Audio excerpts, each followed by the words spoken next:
This is the last lesson of the year, and this talks about the equation that we use to actually calculate distances for the image and the size of the image. Okay, and it basically comes down to just one equation, which we call the thin lens or the thin mirror equation. Okay, and so today's topics we're just basically going to be understanding how do we apply this and determining the magnification associated with a lens or a mirror.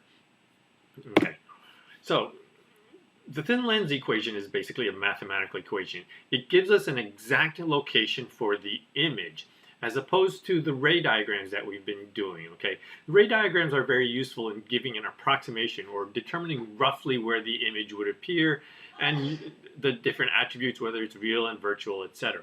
Okay, but to determine exactly where the image will appear, we need to use the thin lens equation, which I describe as the Fido equation. Okay, it's 1 over f, where f is the focal length of the lens or the mirror.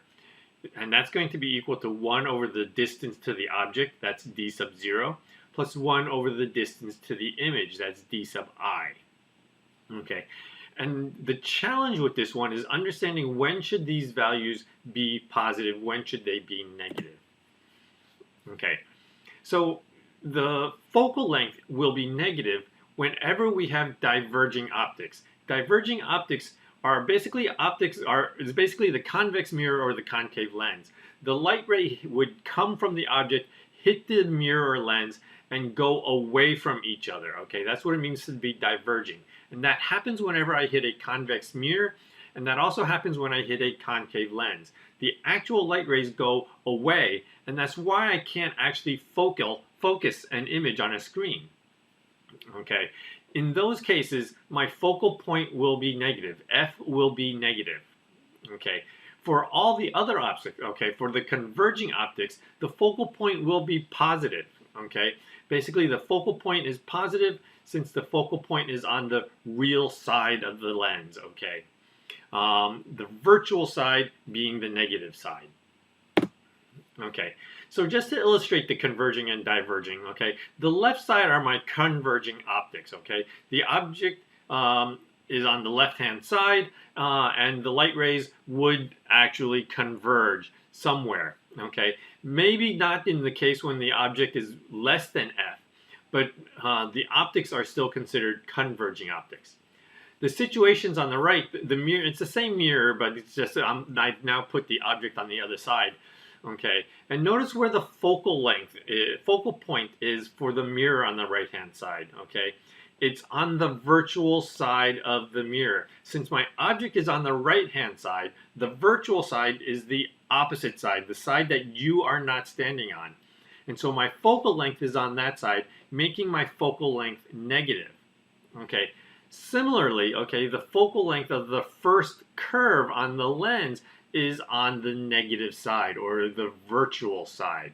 Okay, so that's how you need to remember that when it's virtual, it's negative.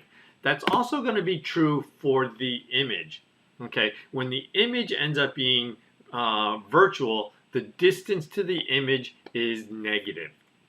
Okay, so here's an example of a 4 centimeter tall light bulb placed at a distance of 45.7 centimeters from a convex lens having a focal length of 15.2 centimeters. Okay, you go through the various math on this thing and you find that the distance to the image turns out to be about 22.8 centimeters. Okay, magnification is the other formula. I call this the Hi-Ho-Dido formula.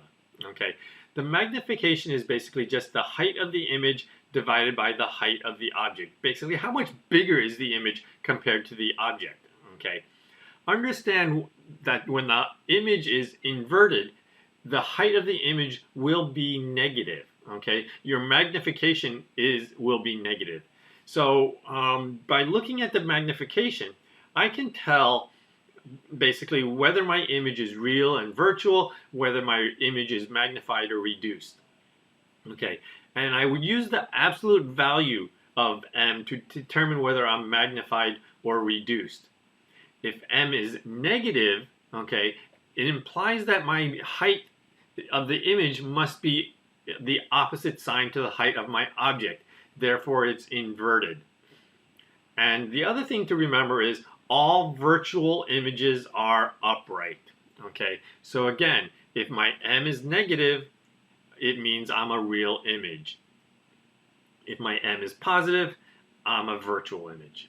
Okay, so here's an example. Okay, pretty much the same thing. I've already gone through it, but now I'm talking about magnification. Okay, and so in this case, my magnification is given as as roughly 2.